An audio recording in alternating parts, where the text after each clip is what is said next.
Memahami Injil Markus bab 6 bagian keempat.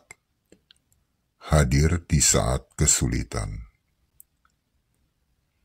Pembelajaran Injil Markus bab 6 pada video yang lalu di bagian yang ketiga.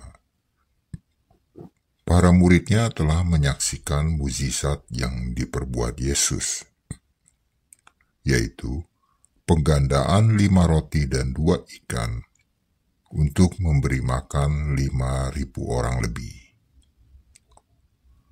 Dan peristiwa tersebut memberi gambaran pada mereka akan pemberian roti mana selama 40 tahun perjalanan bangsa Israel di padang gurun. Selanjutnya, hal ini pun menyatakan bahwa Allah yang memberi mereka makan juga Allah yang sama, yaitu Yesus yang memberi mereka makan di saat itu. Selanjutnya pada video di bagian keempat ini, para muridnya akan menyaksikan kembali sebuah peristiwa yang Yesus lakukan, yang memberi gambaran penyertaan Allah pada bangsa Israel di saat dikejar oleh bangsa Mesir. Sesudah itu, Yesus segera memerintahkan murid-muridnya naik ke perahu dan berangkat lebih dulu ke seberang, ke Betsaida. Sementara itu ia menyuruh orang banyak pulang. Setelah ia berpisah dari mereka, ia pergi ke bukit untuk berdoa. Ketika hari sudah malam, perahu itu sudah di tengah danau, sedang Yesus tinggal sendirian di darat. Ketika ia melihat betapa payahnya mereka mendayung karena angin sakal, maka kira-kira jam 3 malam ia datang kepada mereka, berjalan di atas air, dan ia hendak melewati mereka. Ketika mereka melihat dia berjalan di atas air, mereka mengira bahwa ia adalah hantu. Lalu mereka berteriak-teriak, sebab mereka semua melihat dia, dan mereka pun sangat terkejut. Tetapi segera ia berkata kepada mereka, "Tenanglah, aku ini, jangan takut." Lalu ia naik ke perahu mendapatkan mereka, dan angin pun redalah. Mereka sangat tercengang dan bingung, sebab sesudah peristiwa roti itu, mereka belum juga mengerti, dan hati mereka tetap degil. Mungkin timbul pertanyaan bagi kita, mengapa Yesus tidak bersama-sama mereka saja naik ke perahu menuju Betsaida? Bukankah selama ini Yesus selalu bersama-sama mereka? Jawabannya adalah, yang pertama, karena Yesus ingin menyendiri dan berdoa. Dan yang kedua, karena Yesus ingin menyatakan pada para murid bahwa Ia adalah Tuhan mereka yang ada sejak awal penciptaan. Karena hanya Allah yang dapat menguasai lautan. Itu bisa kita lihat pada kitab Kejadian 1 ayat 1 hingga 10. Hanya akulah aku yang mempunyai kekuatan untuk membelah Laut Merah atau Tiberau di saat bangsa Israel dikejar oleh tentara Mesir. Dan peristiwa Yesus yang berjalan di atas air ini membuktikan pada mereka bahwa Yesus sungguh anak Allah yang berkuasa atas lautan. Namun ada hal aneh yang terjadi saat Yesus menuju perahu mereka. Karena dikatakan, maka kira-kira jam 3 malam ia datang kepada mereka, berjalan di atas air, dan ia hendak melewati mereka. Itu bisa kita lihat pada ayat 48b. Kenapa ya Yesus hendak melewati mereka? Bukannya langsung menghampiri.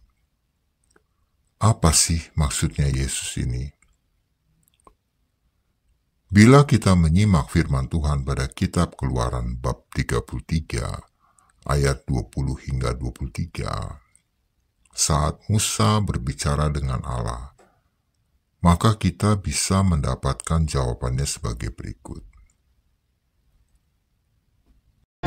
Lagi firman-Nya, Engkau tidak tahan memandang wajahku, sebab tidak ada orang yang memandang aku dapat hidup. berfirmanlah Tuhan, Ada suatu tempat dekatku, di mana engkau dapat berdiri di atas gunung batu. Apabila kemuliaanku lewat, maka aku akan menempatkan engkau dalam lekuk gunung itu, dan aku akan menudungi engkau dengan tanganku sampai aku berjalan lewat. Kemudian aku akan menarik tanganku, dan engkau akan melihat belakangku, tetapi wajahku tidak akan kelihatan. Firman Tuhan itu menjelaskan bahwa pada perjanjian lama, Allah menempatkan Musa dalam lekuk gunung dan menutupi dengan tangannya, hingga Allah lewat agar Musa tidak mati. Sebab siapapun yang melihat Allah akan mati. Jadi meskipun Yesus bermaksud melewati mereka, namun sesungguhnya Ia mewahyukan cara baru dari Allah pada perjanjian baru ini dalam melindungi umat terpilih, yaitu Allah datang dan hadir bersama mereka yang dalam kesulitan dan ketakutan, dan menenangkan mereka dengan berkata, "Tenanglah, aku ini, jangan takut." Allah selalu hadir, baik di saat melintasi Laut Merah atau di Berau, maupun saat para muridnya dalam kesulitan dan ketakutan, oleh karena perahunya diamuk angin sakal. Seperti itulah makna yang tersirat saat Yesus berjalan di atas air menuju perahu para muridnya. Melalui dua peristiwa yang Yesus lakukan ini yang dapat memberi gambaran tentang bagaimana Allah selalu menyertai umatnya di saat mengalami kesulitan. Selanjutnya menjadi pertanyaan bagi para muridnya di saat itu, juga bagi kita di sekarang ini. Apakah jati diri dan kuasa Yesus yang sesungguhnya sebagai anak Allah telah dapat dipahami dengan baik? Jawabannya, ternyata hati para muridnya tetap degil dan belum dapat mengerti dengan baik, melainkan malah menjadi heran dan bingung. Pengalaman iman para murid bersama Yesus selama ini ternyata tetap menjadi suatu hal yang membingungkan bagi mereka. Dan hal ini berbeda dengan orang-orang di kota Genesaret, yang segera dapat mengenali Yesus yang memiliki kuasa sebagai penyembuh. Begitu ia dan para muridnya berlabuh di kota itu. Orang-orang segera mengusung orang sakit padanya dan memohon disembuhkan, walaupun hanya diperkenankan menyentuh jubah Yesus, karena yakin pasti sembuh. Sentuhan yang dapat menyembuhkan ini membawa kembali ingatan kita akan peristiwa wanita yang sakit pendarahan dan menjadi sembuh dengan hanya menyentuh jubah Yesus. Pada Injil Markus di bab 5 pada video yang lalu. Demikianlah pembelajaran memahami Injil Markus bab 6 ini hingga selesai dan terbagi menjadi 4 video. Sekarang marilah kita berdoa. Bapa yang bertata di kerajaan surga, terima kasih telah banyak memberikan penyertaan serta kasih kepada kami sepanjang hari, sepanjang hidup tanpa henti. Kami sangat bersyukur mengetahui bahwa Engkau selalu menyukupkan kami dalam hal kesehatan, pekerjaan, hubungan dengan orang lain, maupun dalam suasana hati kami.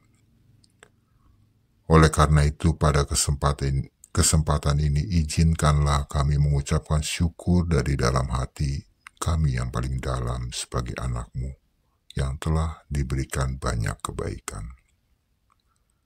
Terima kasih tidak pernah melupakan serta melayakkan kami di hadapan-Mu. Mesti kami kadang berbuat salah dan dosa. Atas nama Tuhan Yesus kami mengucap syukur. Amin.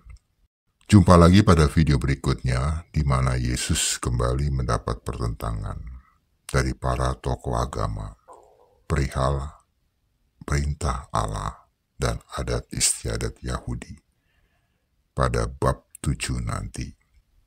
Terima kasih telah menonton video ini dan Tuhan Yesus memberkati kita semua. Amin.